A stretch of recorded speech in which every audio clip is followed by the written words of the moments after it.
As I regained consciousness, I regained my memories. My transformation into a creature of chaos. My defeat of Titan Havik. And my failed confrontation of Liu Kang. Sektor was obsessed with finding the means to purge my soul of Titan Havik's corruption. She was shocked when I told her she should do no such thing. Infusing my soul with chaos did not damage me. It enriched me. By embracing randomness and chance, I have unlocked vast new powers. My combat is less predictable, more formidable, and radically more lethal. Titan Havik gave me these gifts to use in fomenting his chaos. Instead, I will use them to fight for the Lin Kuei. Liu Kang, the Shaolin, my brother, and his clan will yield in terror when confronted by my perfection. Though Kuai Liang had accepted me as a Shirai Ryu, many of his warriors could not. The bloodshed at the wedding had left many injured and scarred. Their hearts understandably simmered in bitterness. It boiled over one day as we trained. A push became a shove, and suddenly I was fighting for my life. After he intervened, Kuai Liang banished the instigators. It made me ill, how my presence was disrupting the clan. It was no way to repay Kuai Liang's mercy. So, I offered to resign, and asked for those who attacked me to be reinstated. But instead of ending my time with the Shirai Ryu, my gesture heralded a new beginning. It gave those still resentful of me pause, enough for them to permit me a fair chance to prove myself. Given the circumstances, it is all I can ask.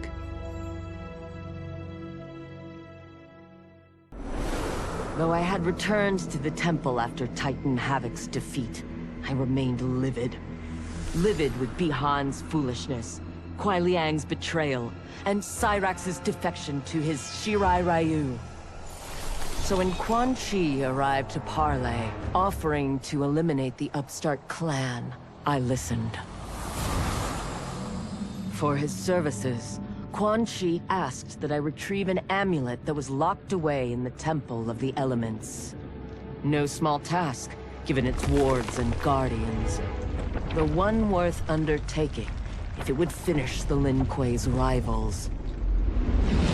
But before I could find the amulet, I found Bihan. There he was, imprisoned and forgotten, when Liu Kang had promised to restore him. As I rescued Bihan, all thought of retrieving Quan Chi's treasure was quickly forgotten. I will never forgive Liu Kang for this betrayal. That he is a god will not stop me from seeking vengeance.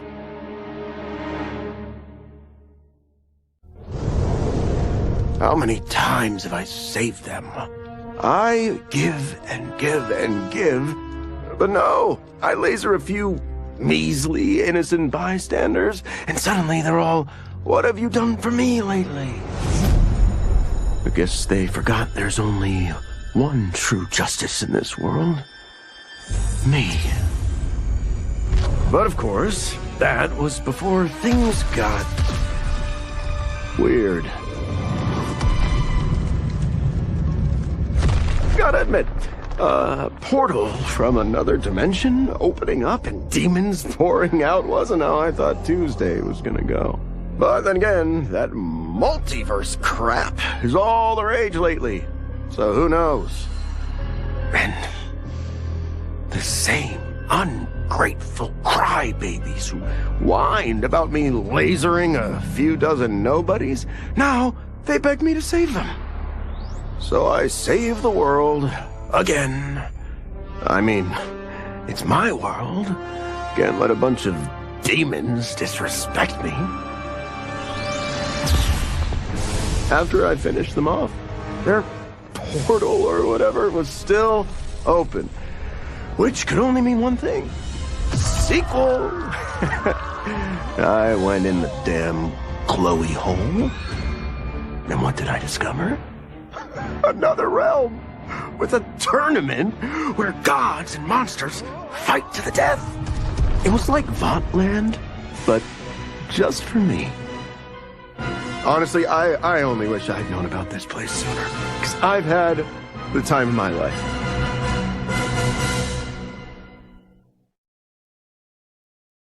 Project Starfish? Project Butterfly? Crazy town. Both of them. But neither was as fucked up as Project Magician. I was way over my head with Eclipse. I mean, the dude's a goddamn god. Somehow, though, I got his back to the wall. Freaked him out so bad, he cast a spell that sent me here.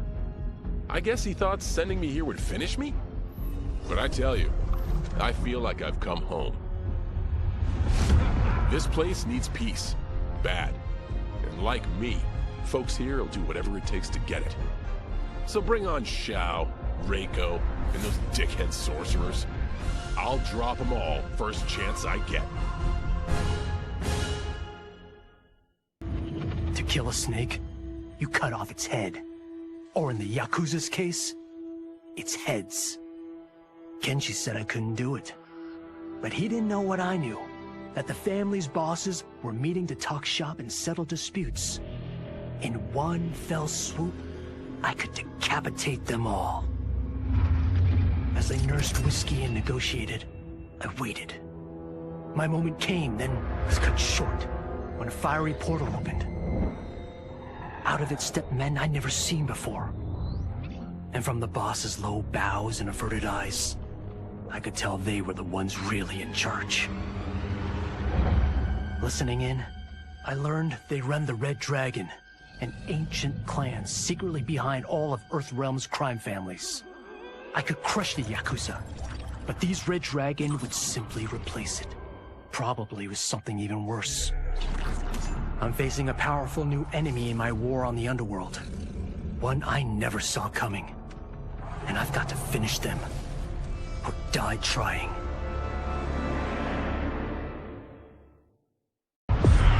For a moment, Jared took control. We fixed the damage which had allowed him, and reimposed our collective will.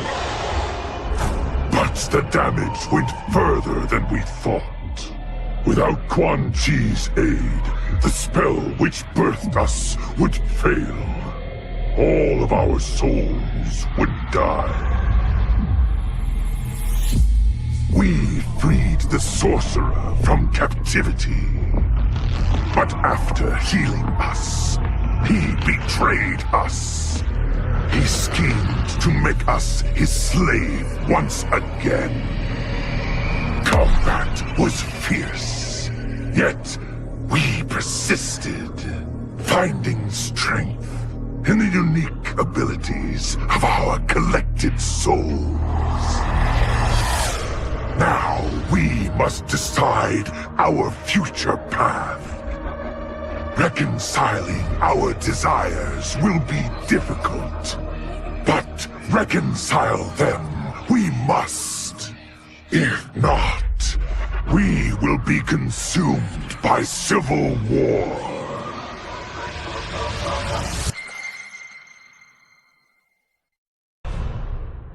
Though Ermac had freed me from my Legion cell, I found myself no less imprisoned. I had no allies, no benefactor, and no obvious path back to power. And power is what I crave. But why should I settle for the scant abilities of someone who is an underling sorcerer? I should be the one who controls history, who bends people and events to my whim. I should control the hourglass and wield it as the keeper of time. While I search the realms for the hourglass, I further master the dark magic needed to destroy Liu Kang. My quest may take a lifetime, but it will be worth it. For when I succeed, I will achieve omnipotence. Desperate to avoid defeat, Titan Shang Tsung had stolen me from my timeline to set me against Liu Kang. He assumed a Viltrumite would shift combat in his favor. Shang Tsung was right, of course, but he was blinded by ambition and failed to consider that my only true loyalty is to the Viltrum Empire. In my home timeline, my mission to pacify Earth for Viltrum had been left incomplete. I thought I could redeem myself by delivering this new timeline. New realms, new species, all ours for the taking. For a few years, annexing realms satisfied the Empire's hunger for conquest. But my people have excellent memory. I knew sooner or later we would return to our own timeline, to Earth, to finish my original mission. I only hope my son has had time enough to prepare. No sooner had Titan Shang Tsung been defeated than Bi-Han and his loyalists hunted us down. Outnumbered, we fled to Japan. There, we sought refuge from an old family friend. As children, we played together. But Harumi Shirai was a woman now, the head of her clan. Her strength, beauty, and intellect awed me. Also incensed by Bi-Han's betrayal, Harumi agreed to help me forge a new clan, one that would stand against him and defend Earthrealm. Her aid proved invaluable, and as time went on, we grew closer. To honor Harumi and pay respects to my new bride, I named a clan after her, calling it the Shirai Ryu. Now the battle against my brother begins in earnest. The Shirai Ryu won't rest until Bi-Han is defeated and the Lin Kuei's honor restored. I had broken the Lin Kuei free of Liu Kang's enslavement. We were now masters of our destiny and could take our place among Earthrealm's great nations. But taking and holding territory would require a vast army. I needed more fighters to make our presence felt. Then I recalled Shang Tsung's dragon warriors. An army of them would be unstoppable. But trafficking in such strong magic would surely draw Liu Kang's attention. Sektor advised that we avoid detection by building our army using science, not sorcery. We've invested much into this endeavor, and we are beginning to see results. Once again proving the depths of Sektor's genius. When we are done, all of Earthrealm will honor our desires and heed our demands. If not, they will face the Lin Kuei's wrath.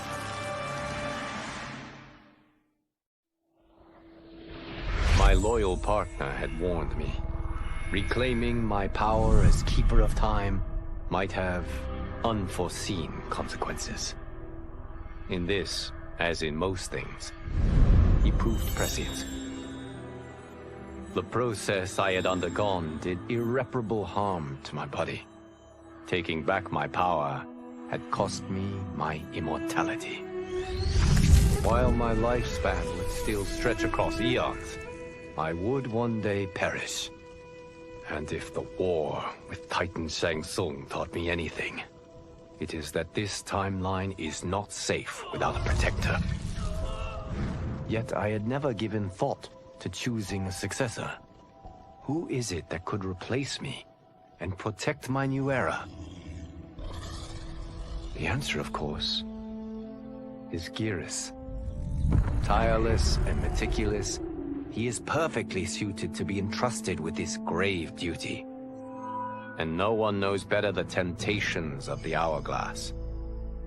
I have no doubt he will be above them. Were it not for my godly counterpart, I would not have survived the battle against Titan Shang Tsung. Meeting him, though, raised questions. Why did I replace him in this new era? Why was I made mortal? Lord Liu Kang told me of his Raiden's nobility and righteousness, about his steadfast leadership in the defense of Earthrealm. He also told me about Raiden's dark side, how he could be consumed by rage and cast aside the rules he otherwise lived by. Making me mortal and incapable of such anger was to keep me from following in his footsteps. Though I understood the reasons why, I felt I had been done a disservice. To survive the coming battles, I may need the edge that only great rage can bring. As the Shaolin couldn't aid me, I sought out someone who could. Someone to stoke the fire within me and teach me to master it. For this, I could have no better teacher than the Shirai Ryu's Grand Master. Kuai Liang and I were working hard to build our new clan. But even with the help of his close friend Harumi, it was difficult. The biggest problem was finding the right initiates. Then, one night, while walking outside Harumi's compound, I was attacked. I thought at first it was a Lin Kuei assassin, but his strikes were too uncertain, too angry. My attacker, it turns out, was a boy. Homeless and hungry, his assault was born of desperation. He needed money so that he could eat. It was like looking at myself 15 years ago. I would have ended up just like him if the Lin Kuei hadn't taken me in.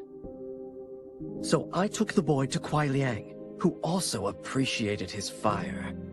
We made him our first initiate. The boy's name? Hanzo Hasashi. After fleeing Outworld, I hadn't expected to return. But then, I also hadn't expected the new Empress to make me an offer I couldn't refuse. To thank me for helping stop General Shao's rebellion, she asked me to be her emissary to the Zaterrans. Going home, bearing the seal of the royal house, I would show, once and for all, that my mutation wasn't to be feared. That it wasn't a source of shame. To my surprise, I was welcomed. But those warm smiles hid a dark secret. I stumbled upon a trove of official records, which showed that my shape-shifting ability isn't unique. Many Zaterrans are born with it, but are killed by their government to keep it from spreading. Who started this barbaric policy? Who is now enforcing it is unknown. But I will find out. And I will put an end to this madness.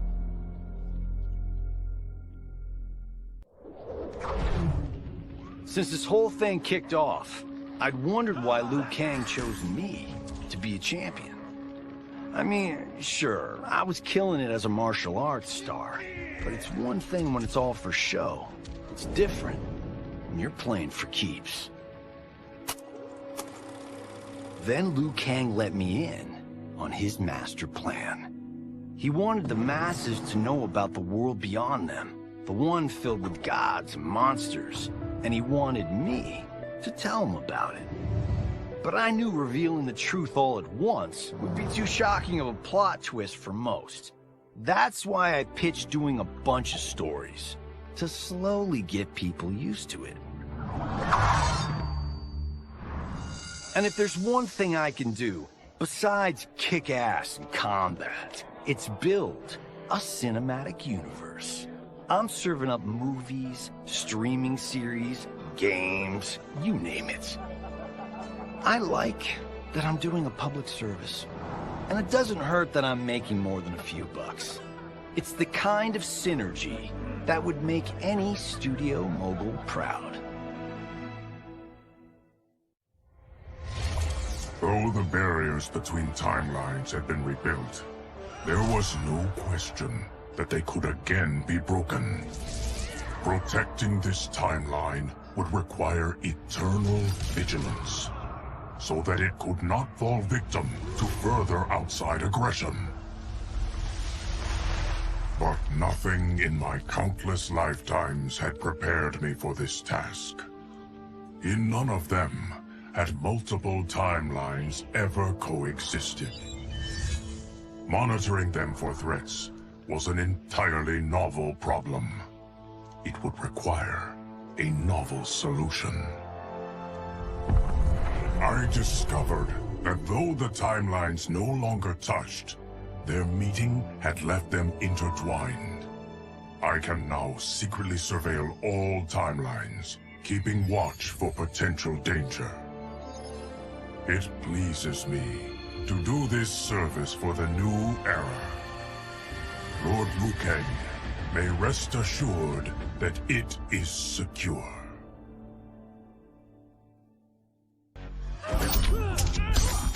I wasn't looking for allies against the Yakuza, but I found one in Special Agent Jackson Briggs.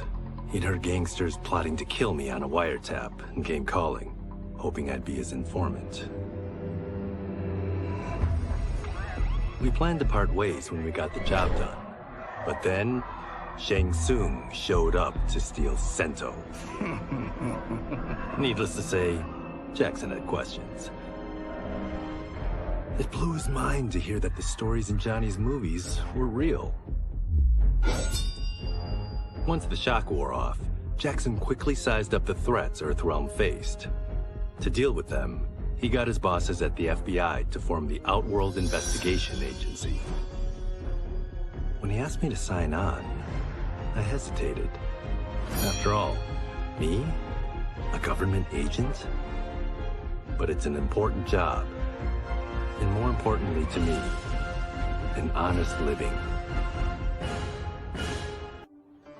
It was inevitable that the Shaolin Masters had me join them. They knew just how much future initiates could learn from me. Shujinko was one of my earliest. His ability to absorb anyone's powers and skills was amazing. With the right training, he could become our greatest champion. I knew that I alone could give it to him. But as his proficiency grew, so did his ego. In love with himself and his power, Shujinko became a threat to the realms. He hadn't learned humility, because I wasn't the one who could teach it. I should have listened to Raiden's warning and not tried to train Shujinko alone. After he was subdued, Shujinko's accumulated abilities and memories were taken from him. He is once again a new initiate, ready to begin his training. This time, Raiden and I train Shujinko together. He will become the champion he is destined to be. And I will fulfill my duties, humbly and cooperatively. General Shao's revolt left Outworld's armies in tatters. We were vulnerable to enemies both foreign and domestic. That's why my sister asked me to take command, to stitch her military back together and purge Shao's loyalists within it. She trusted only me with the task. The soldiers, however, had little faith. They thought me a spoiled dilettante, unprepared and unfit to serve. That I could fight mattered little. All that mattered was that I wasn't one of them. I finally earned their loyalty by orchestrating an epic victory over Shao and his rebels.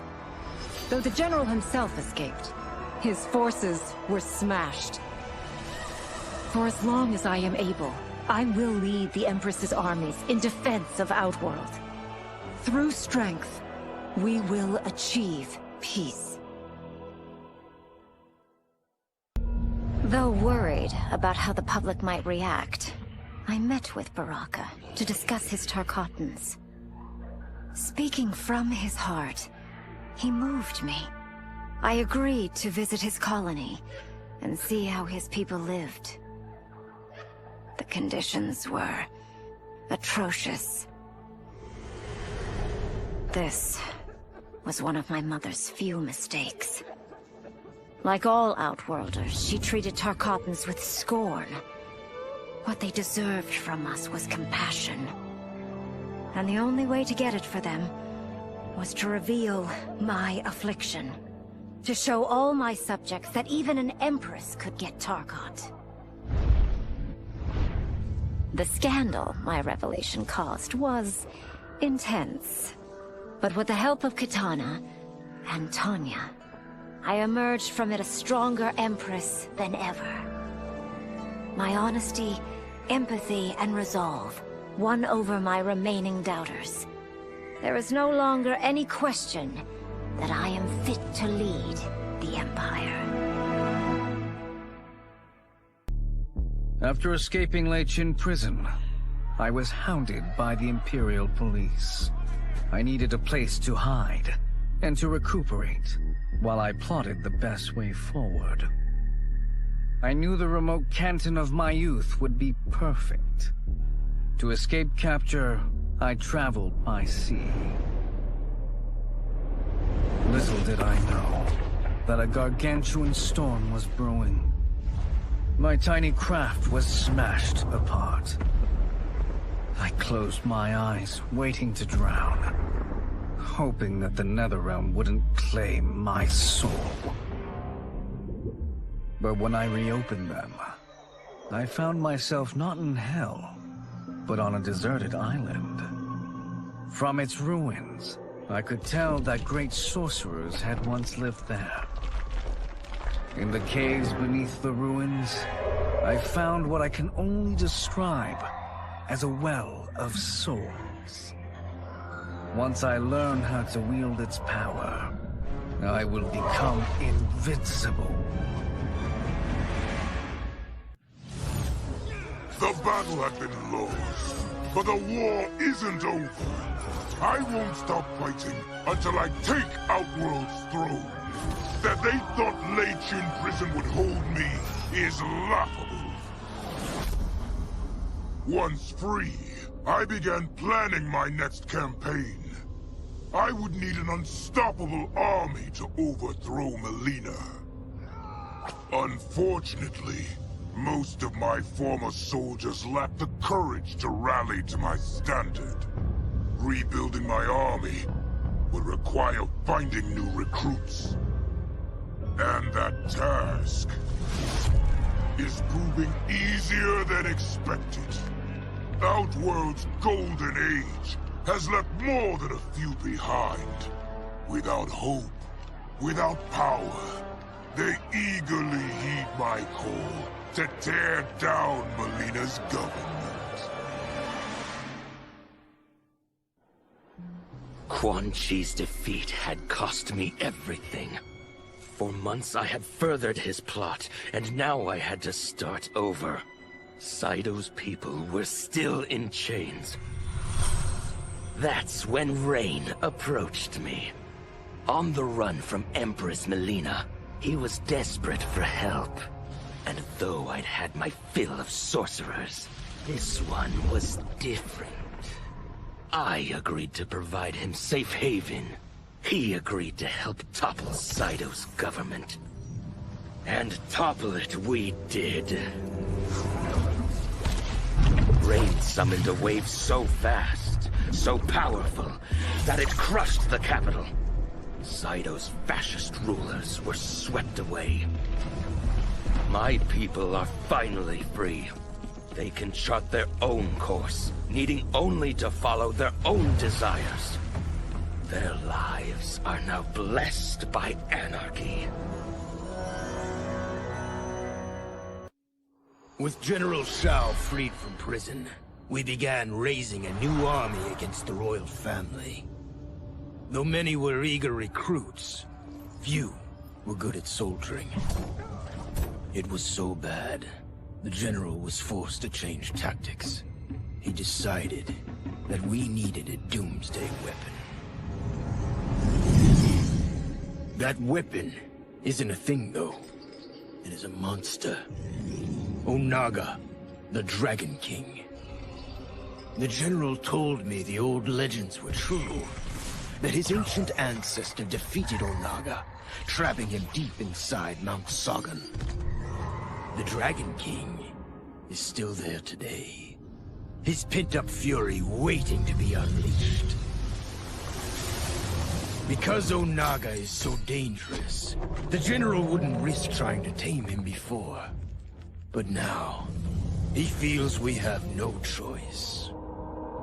Though I likely won't survive, I accept this mission gladly.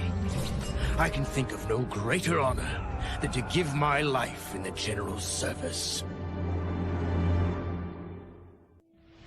I couldn't believe that Liu Kang welcomed me in Earthrealm, or that he thought me worthy to study with his Shaolin masters. After a lifetime of wishing for one, I finally had a home. But my joy was tempered as I thought about Serena. My shadow sister was still under Quan Chi's yoke, and she deserved a life free of him as much, if not more, than I. Quan Chi and my other sisters proved tenacious, but they were no match for my blade. I snatched Serena from them. Then Liu Kang helped me break Quan Chi's spell. Her mind free of his influence for the first time in years, Serena chose to join me in Earthrealm.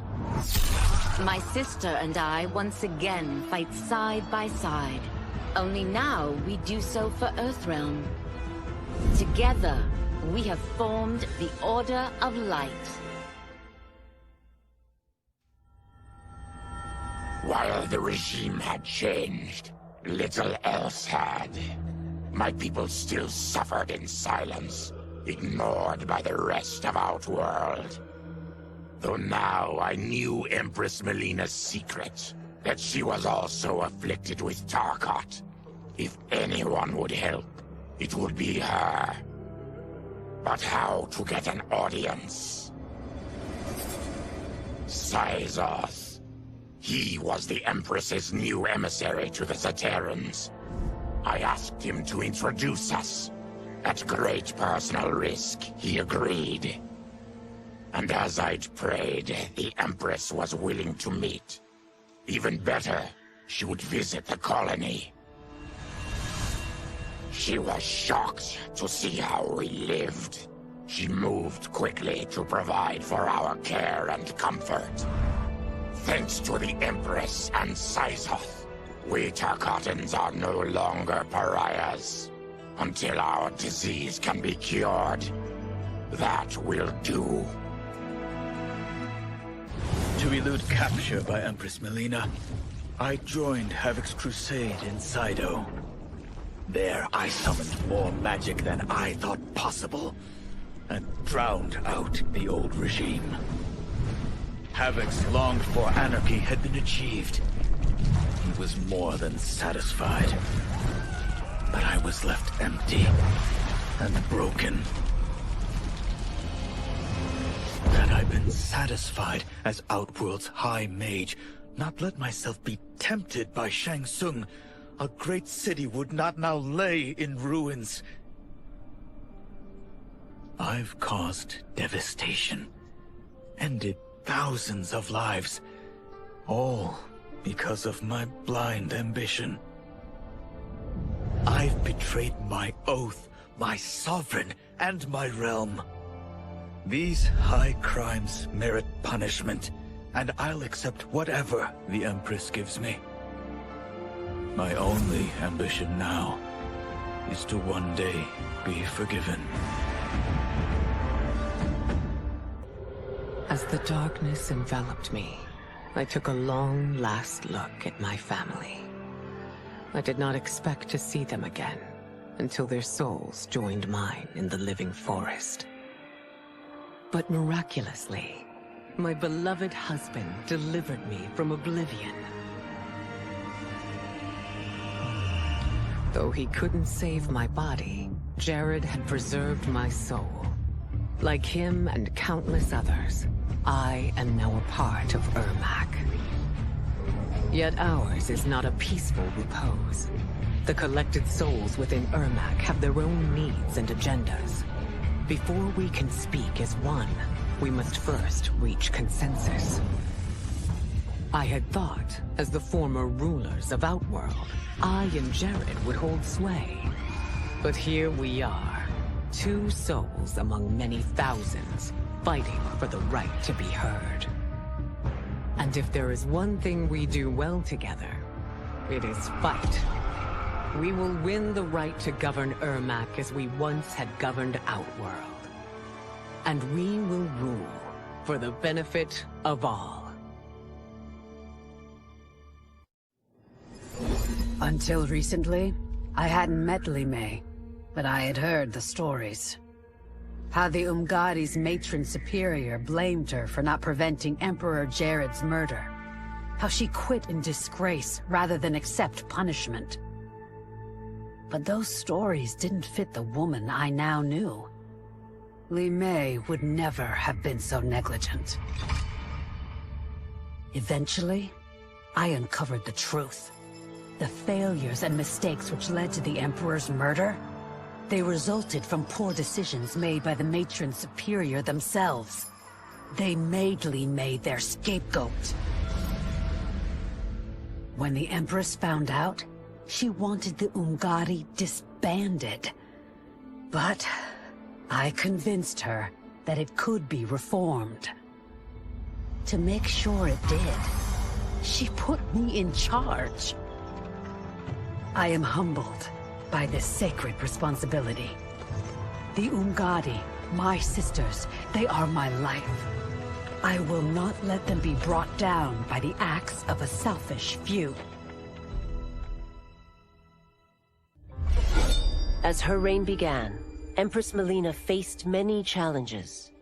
To meet them, she turned to the people she trusted. Her sister to lead her army, and me to lead her Imperial police.